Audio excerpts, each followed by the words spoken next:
వార్షికోత్సవం సందర్భంగా Meenakshi test tube baby centre Guntur నందు ఐవీఎఫ్ ట్రీట్మెంట్ పై 40-50% రాయితీ. నమస్తే రమ్మగారు. నమస్తే జయ. మంచి స్టోరీ చెప్పండి. దయ్యాల కథ చెప్పనా? ఓ చెప్పండి. సీతాపురం ఊరు శివార్లలో ఒక పెద్ద మర్రి చెట్టు ఉండేది, చాలా పాతది. ఆ మర్రి చెట్టు మీద ఓ పొడుగు దయ్యం ఉండేది, పొడుగాటిది. అయితే కొంతకాలానికి, చాలా కాలం తర్వాత ఒక పొట్టి దయ్యం వచ్చి చేరింది. పొట్టి దయ్యం సరే ఒక కొద్ది రోజులు సరే ఇద్దరు కలిసి మాట్లాడుకుని ఉండేవాళ్ళు. ఉండగా ఉండగా ఉండగా ఒక సంవత్సరం గడిచేసరికి ఈ పొట్టి దానికి విసుగు పుట్టింది. ఏం బాబా ఇక్కడ ఉంటాం మనము, చక్కగా ఊళ్ళోకి వెళ్ళిపోతే నగరాల్లోనో పట్టణాల్లోనో పల్లెటూళ్ళల్లోనో ఉంటే హాయిగా మనుషులతో కాలక్షేపం అవుతుంది. ఎంతసేపు నా మొహం నువ్వు నీ మొహం నేను చూసుకుంటాం, ఎవ్వరూ లేరు. కాలక్షేపం ఎట్లా మనకి? మనుషులతో అయితే భలే బాగా కాలక్షేపం అవుతుంది అని చెప్పింది పొట్టిది. పొడుగువాడు అన్నాడు, ఏమిటి కాలక్షేపం, మనుషులతో మనం పడలేము. వాళ్ళు ఇళ్లలోకి వెళ్తే వాళ్ళు భస్మాలు వేస్తారు, విభూతులు వేస్తారు, అవేస్తారు, ఇవేస్తారు, పొగలు పెడతారు. అక్కడి నుంచి భూత వైద్యులను పిలుస్తారు, మంత్రవేత్తలను పిలుస్తారు, వాళ్ళు వచ్చి చింతపరికలతో చావు కొడతారు.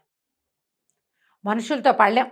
ఓకే, మనుషులు మనకంటే తెలివైన వాళ్ళరా అన్నాడు. అనేసరికి ఈ పొట్టివాడికి ఒళ్ళు మండిపోయింది. పొట్టిదయ్యానికి తెలివే పాడా, ఎలాంటి వాడినైనా మనం లైన్లో పెట్టేసేయచ్చు, మనుషులకు తెలివేమిటి అంటే కాదన్నారు. ఇద్దరు పోటాడుకున్నారు కాసేపు. ఈ పొడుగువాడు అంటాడు, మనుషుల్ని భయపెట్టడానికి ఒకటే మార్గం, భయపెట్టి తర్వాత ఏం చేస్తాం? ఏదో హాయిగా కడుపులో చల్ల కదలకుండా ఇక్కడ పడి ఉంటాం, చెట్టు మీద చల్లగా గాలి ఇస్తుంది, హాయిగా చెట్టును ఆశ్రయించుకుని ఉన్నాము. ఎవరైనా ఈ దారిని వచ్చినప్పుడు ఓ చూపు చూసి మన దారిని మనం ఉందాం వద్దంటాడు.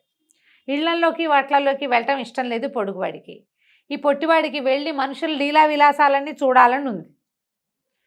రోజు వాదించుకునే వాళ్ళు, ఇప్పుడెక్కడా నువ్వు వాళ్ళు వచ్చావు, నేను 50 ఏళ్ళ నుంచి ఉన్నానంటాడు. అంటే ఈ పొట్టివాడు ఆశ్చర్యపోతాడు. 50 ఏళ్ళ నుంచి బోర్ కొట్టుకుంటూ ఇక్కడే పడి ఉన్నావా?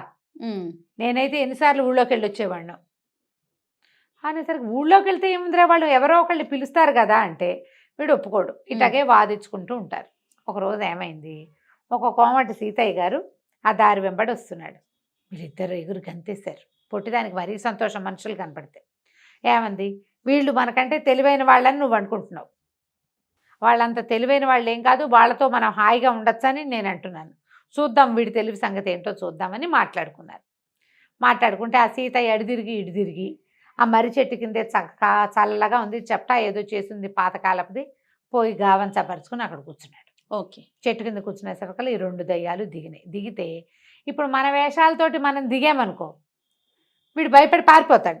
వీడితో మన కాలక్షేపం ఎలా అవుతుంది? దయ్యాలను చూడంగానే వాడు గిరికీలు కొట్టి పరిగెత్తాడు, లేదా పడిపోయి గుడ్లు తేలేస్తాడు. అవును. అందుకని ఇద్దరు పల్లెటూరు వాళ్ళలాగా వేషాలు వేసుకుని ఈ 2 దయ్యాలు వచ్చి ఇక్కడ కూర్చుంటాయి.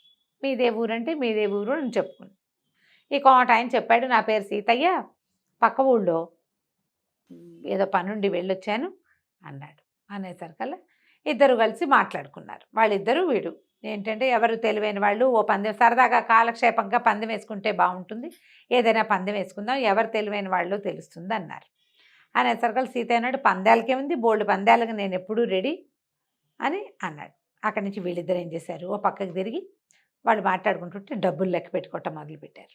చెరుకో మూట తీశారు ఇంతంతవి, అందులోని ఇన్ని కాయలున్నాయి, ఇందులోని ఇన్ని కాయలున్నాయి. ఆ మూట చూసేసరికల్లా వీడి కళ్ళు జిగేలమన్నాయి సీతయ్యకి. ఎలాగైనా వీళ్ళు వెర్రిబాగులు వాళ్ళలాగా ఉన్నారు, పందాలంటారు, వీళ్ళ బొందంటారు, ఆ డబ్బులు లాగేయాలి. డబ్బులు లాగేయాలంటే ఏం చేయాలి, వాళ్ళతో మరింతగా మాట కలిపి వాళ్ళకున్న పందాల పిచ్చి ఏదో ఉంది కదా, దాన్ని లైన్లో పెట్టాలి. అందుకని మీరేదో పందెం అన్నారు కదా అన్నాయి, నేను అసలు పందాల్లో సిద్ధహస్తుని, నేను పక్క ఊరి రాజుగారి దగ్గర నుంచి పందెం వేసి ఇదిగో ఈ చిన్న మూట చూపించాడు, ఈ మూట అక్కడి నుంచి సంపాదించుకొచ్చాను. వీడికి తన దగ్గర ఇంతే మూట ఉంది, వాళ్ళ దగ్గర అంతంత మూటలు ఉన్నాయి, దాని మీద ఆసక్తిగా ఉంది. సరే అక్కడి నుంచి పందెం వేసుకుందాం. ఏం పందెం వేసుకోవాలి అంటే నాలికని పాపకి తగిలించడం. పాప అంటే ఏమిటి, కంటి పాప. నాలుకని చిన్న చిన్న పందాలు ఏం పెట్టుకుంటాం, నాలుకని కంటి పాపకి తగిలించే పందెం వేశాను రాజుగారితోటి, అందులోనే ఇది గెలుచుకున్నాను అన్నాడు. అనేసరికల్లా ఈ పొట్టి దయ్యం ఆశ్చర్యపోయింది. అదేమిటి నాలికతో కంటి పాపని ముట్టుకుంటావు, నువ్వు మనిషివైతే అది కుదరదు, దయ్యాలైతే చేస్తాయి, నువ్వు మనిషివి కదా, నీకెట్లా కుదురుతుందంటే కుదురుతుంది, పందెం కాద్దాం. ఈ పొడుగువాడు వద్దురా అని గోకుతున్నాడు. అయినా వీడు పొట్టివాడు ఆగట్లేదు. అది ఎట్లా కుదురుతుంది, వాడి నాలుక ఎంత ఉంటుంది, ఇంత ఉంటుంది. నాలుక చచ్చి జడి ముక్కు మీదకి వస్తుంది, అంతే. కష్టపడితే రాదు. నాలాగా ఇంత పొడుగు ముక్కున్న వాళ్ళకి వస్తుంది. మీకు అంటిద్దా రమ్మగారు? ట్రై చేస్తారా? Super super. చిన్నప్పుడు చేసేవాళ్ళం. ఒక ఖేచరి విద్య అని ఒక విద్య ఉంది జయ. ఆ ఖేచరి విద్యకి నాలుకని ఇలా భూమధ్యంలోకి తెస్తారట. యోగాల్లో ఉంది అది ఏదో అప్పుడేదో ఒక నావెల్ వచ్చేది, దాని పేరు ఇప్పుడు నాకు గుర్తులేదు. తులసిలోనో కాశ్మీరాలోనో ఎందులోనో వచ్చింది. ఎందులో వచ్చిందో ఎండమూరి గారు నన్ను క్షమించాలి, ఎందులోనో గుర్తులేదు. కానీ ఒక పుస్తకంలో ఉంది ఖేచరి విద్య.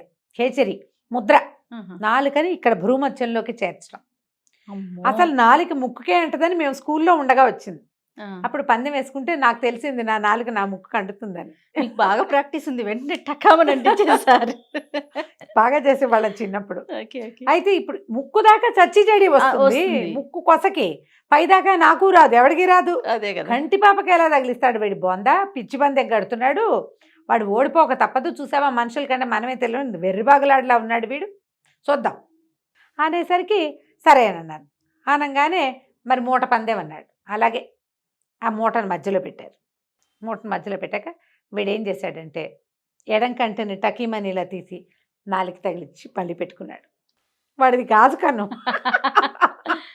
గుడ్లు తేలేసాయి రెండు దయ్యాలు. వీడి దుంపదేగా, వీడి తెలివి చూడు. వాడికి ఎడం కన్ను కుడి కన్ను లేదు, కన్ను ఎడం కన్ను లేదు. ఆ కన్నుకి గాజు కన్ను పెట్టుకున్నాడు.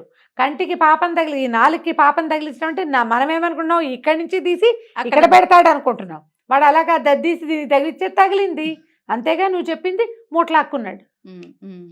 లాక్కున్నాక ఏమనాలో వీళ్ళిద్దరికీ తెలియలే.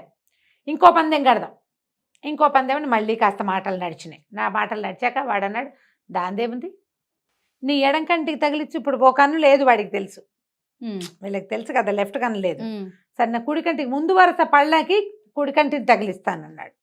అనేసరికి వీళ్ళిద్దరూ మాట్లాడినారు. ఒరే వీడు రెండు కళ్ళు గుడ్డి కళ్ళు అయితే కాదు, ఓ కన్ను లేకపోయినా ఒంటి కన్నుతో వాడు తిరుగుతున్నాడు. ఇప్పుడు రెండు గుడ్డి కళ్ళు అయితే ఇట్టిటా వచ్చేవాడు, అట్లా రాలా, వాడు మామూలుగానే నడిచి వచ్చాడు.